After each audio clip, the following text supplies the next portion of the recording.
Good morning, dear students. Now we are going to discuss about amalgamation of companies. What do you mean by amalgamation?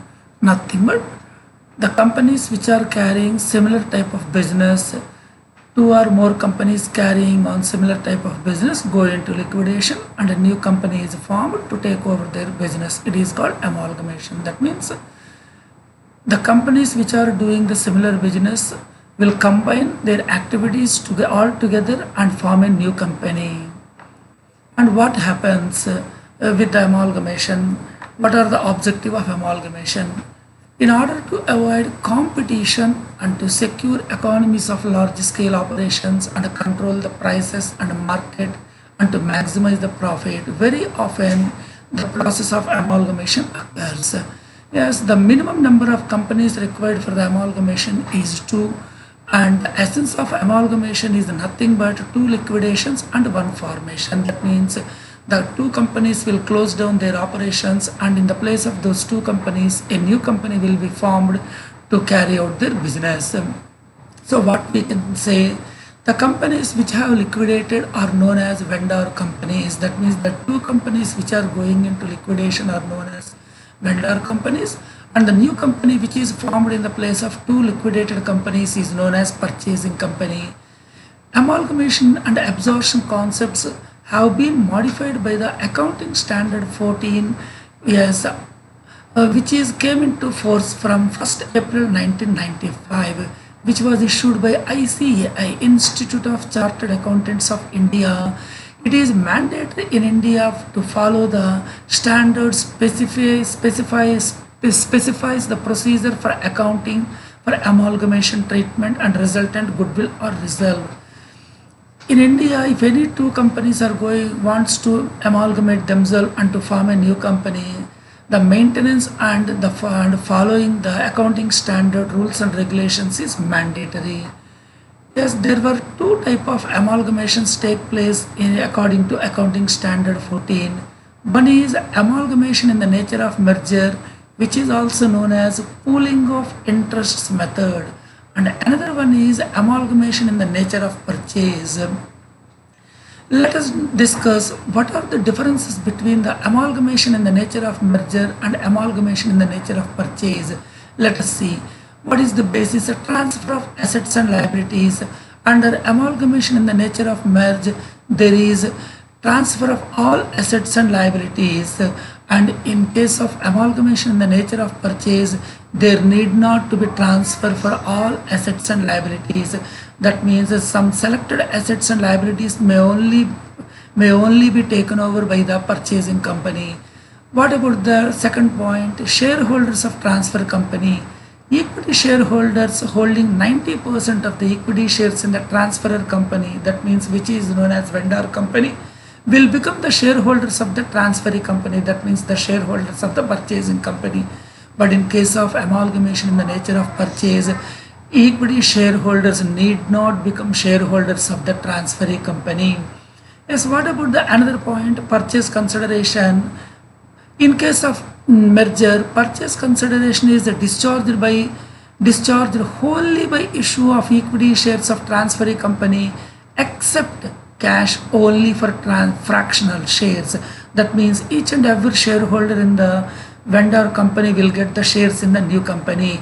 But in case of amalgamation in the nature of purchase consideration need not be discharged wholly by the issue of equity shares. That means the purchase consideration may take place in any another form also. And next one is regarding same business. In case of merge, the same business of the transferor company is intended to be carried out only by the transferee company. That means the business which is carried out by the vendor company is continued by the purchasing company. But in case of purchase, the business of the transferor company, that is vendor company, is need not to be intended to be carried out by the purchasing company.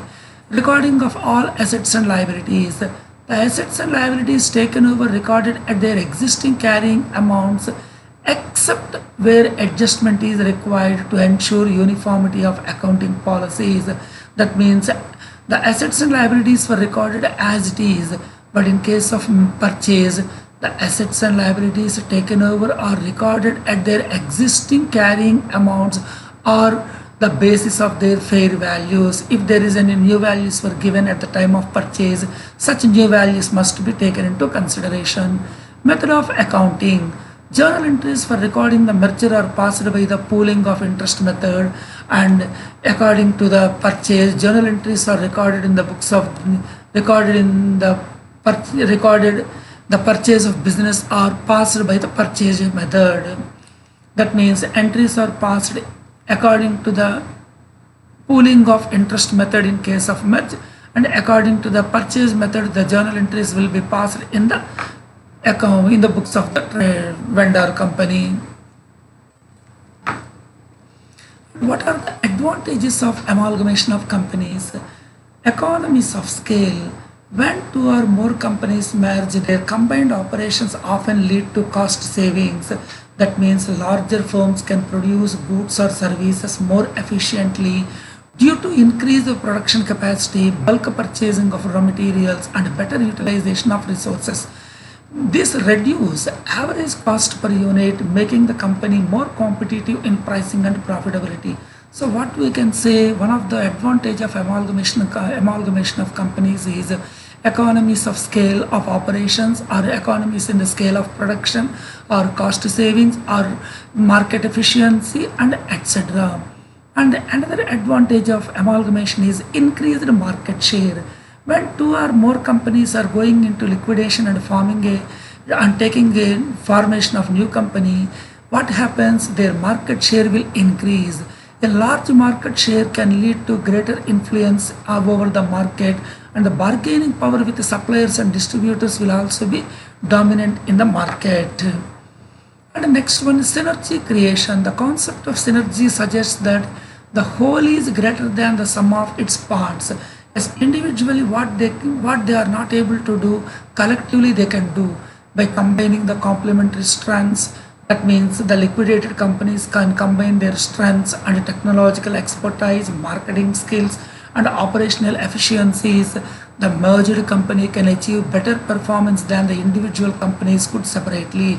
That means the vendor companies individually what they are not able to do, by combining their operations in the form of amalgamation, the new company is able to do what they are not able to do when they were separate. Diversification. Amalgamation allows the companies to diversify their product lines, services, or markets, or thereby reducing dependence on a single product or market.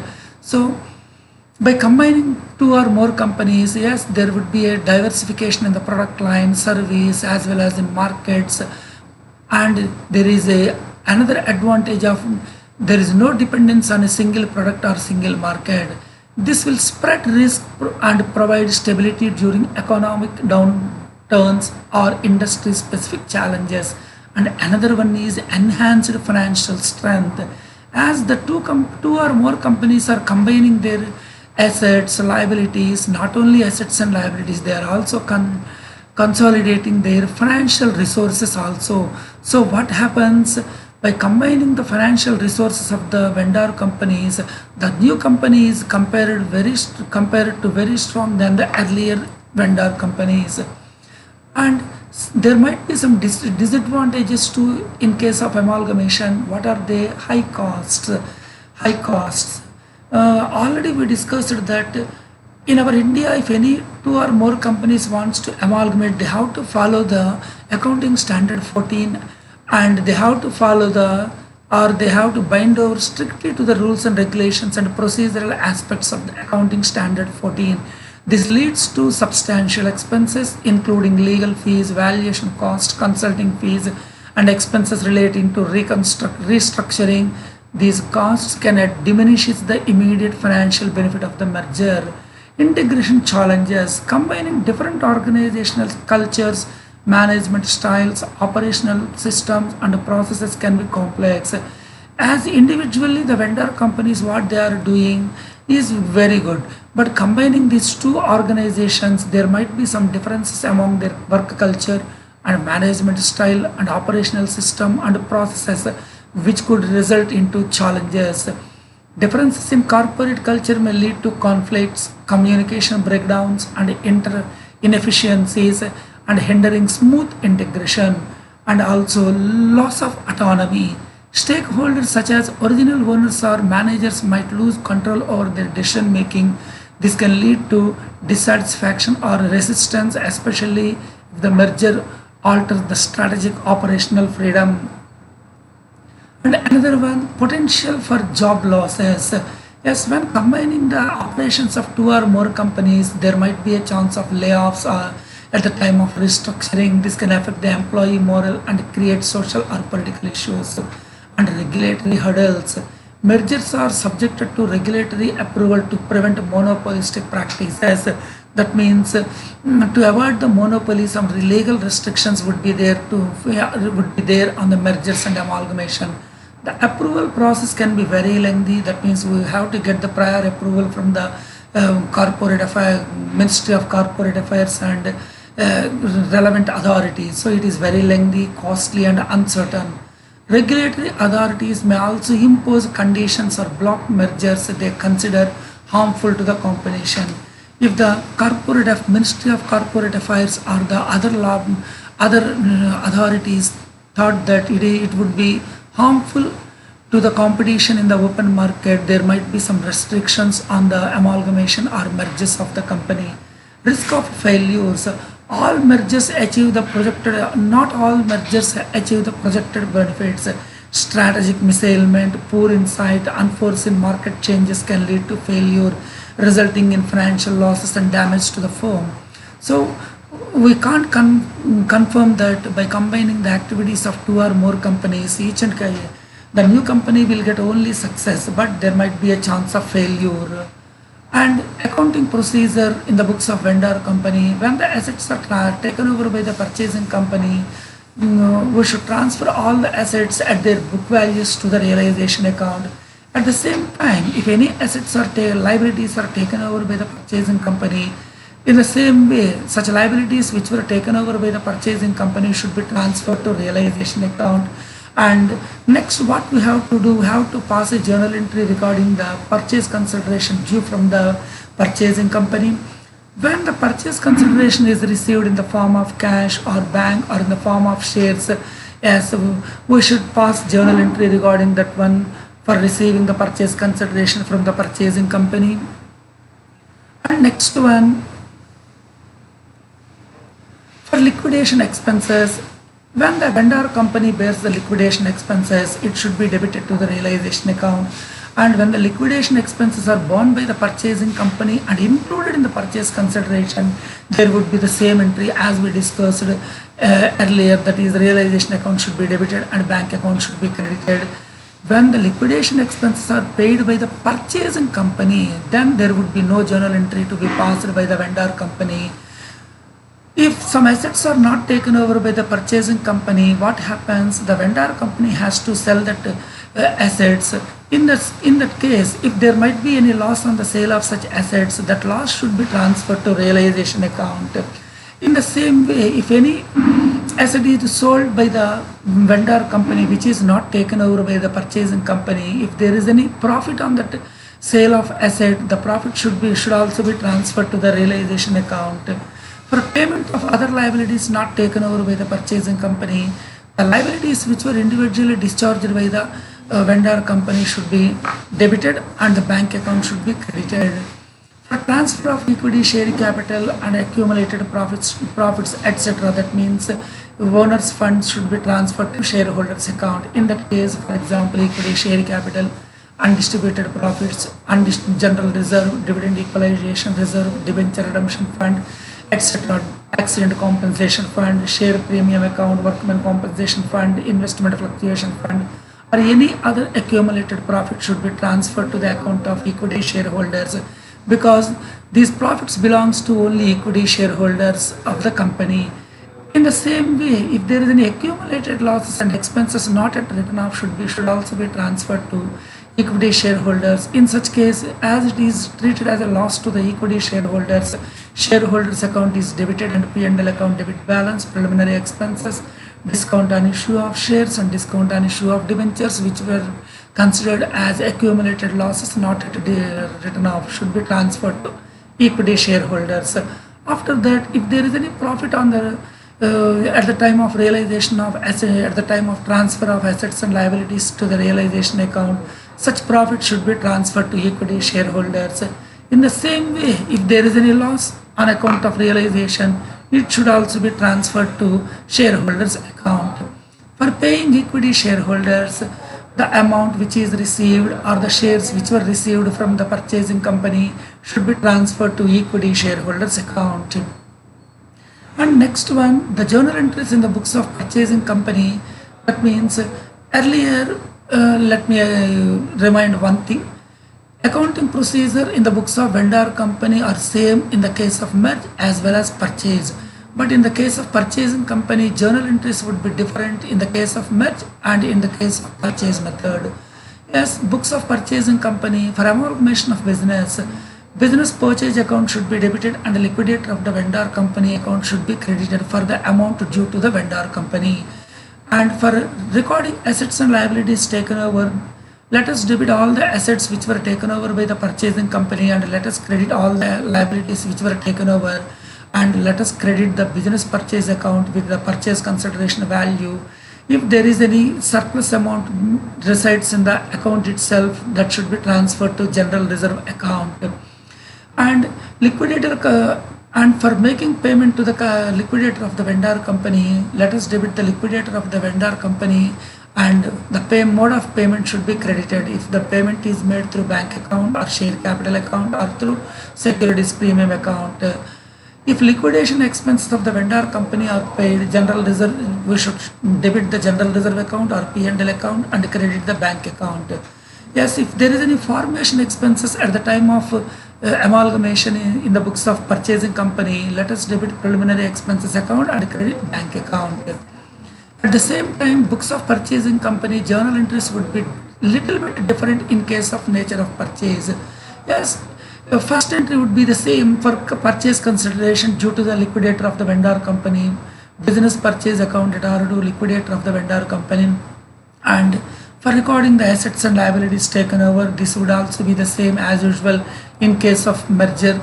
And for payment of purchase consideration to the liquidator of the vendor company is also same. If the let us debit the liquidator of the vendor company and bank account, share capital account, and if the shares were issued at any premium, securities premium account should be credited. Yes. Now let us identify or let us try to identify the difference between the merger and purchase. Yes, when the statutory reserve is maintained, yes, then the statutory reserves which are required to be maintained should be debited to amalgamation adjustment account, which was not in the case of amalgamation in the nature of merge. Yes, if the liquidation expenses of the vendor company are paid, let us debit the goodwill account and credit the bank account. If there is any preliminary expenses relating to the amalgamation and formation of a new company, preliminary expenses should be debited and bank account should be credited. And when the goodwill account is written off against the capital reserve, yes, capital reserve account at R2 goodwill account. If any liability is discharged by the vendor company, respective liability account at R2 bank account. If any fresh debentures are issued in the place of old debentures, let us cancel the old debentures and let us issue the new debentures. There would be journal entry regarding that old debentures account at R2 new debentures account. If shares or debentures are issued for cash or additional capital, yes, let us pass the journal entry as usual. Bank account should be debited and share capital account to the extent of shares issued, and debentures account to the extent of debentures issued. Okay, thank you dear students. I hope you understood very well.